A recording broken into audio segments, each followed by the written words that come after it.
Boeing executives are agreeing to a tentative plea deal with the Justice Department. It would allow the aerospace giant to avoid a criminal trial over deadly 737 MAX crashes that happened in 2018 and 2019. Now, according to a court filing, Boeing agreed to plead guilty to one count of conspiracy to defraud the FAA and will enter a 3-year probation period. It will also pay nearly $650 million in fines and for new compliance and safety programs. This tentative deal must be approved by a federal judge. All right, we're joined now by Chief Legal Analyst Khalif Rhodes. So let's bring us up to speed as to where we are and clarify exactly what exactly has happened, because there was a deal in place, I believe is in 2021, with those two crashes. So kind of explain. 18 and 19, two crashes killed 346 people. 2021, the federal government said, you know what, you guys caused that crash, and because you caused that crash, we're going to allow you to not be prosecuted, but for the next 3 years, you're going to have to do a couple of things. Well, then timing takes place. They're doing these things, or at least they're making these allegations that they are,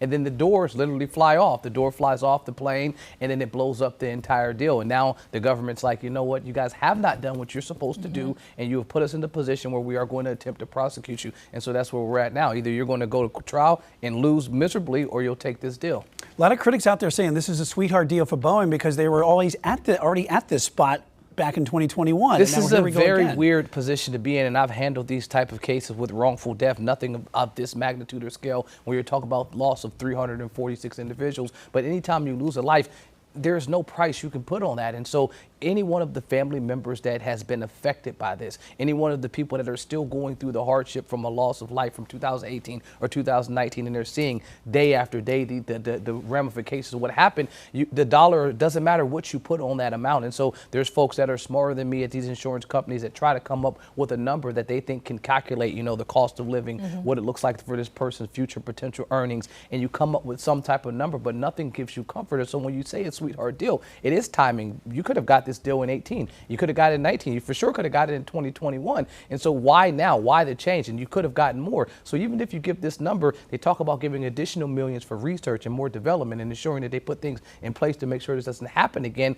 But the families will still suffer from a deal like this because there's no number that you can put on that deal. Yeah, I mean, I could just remember as you're watching all of this take place, the signs from the families that they held up. I remember one sign said, "We are the voices for the victims," you know, and that rings very heavy in your heart. But question for you though, if the judge though does side with the families, Boeing and the Justice Department then will have to come up with a whole new deal. Is that correct? They can. I mean, and that happens all the time. Anytime you negotiate a deal, it could be between the prosecutor and the defense or the families, whatever the makeup of the deal is. And so when you have a deal, it is always subject to the judge to make a determination. I think the most recent case that we could look at is the Purdue Farmer case. That case that just got blown up. I mean, you have all these families that were anticipating getting this much needed resources, much needed money, and then the Supreme Court said, you know what, you don't have the right to shield these individuals from future liability, so this deal is going to get blown up. It can happen the same way in this deal, where the judge can say, I don't think this is adequate justice, because you've had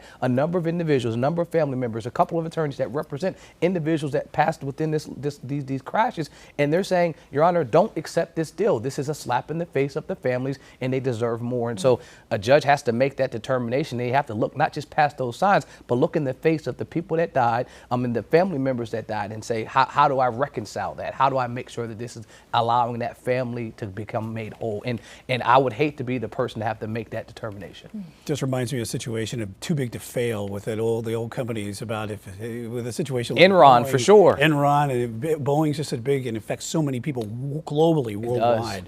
All right, Khalif, thanks.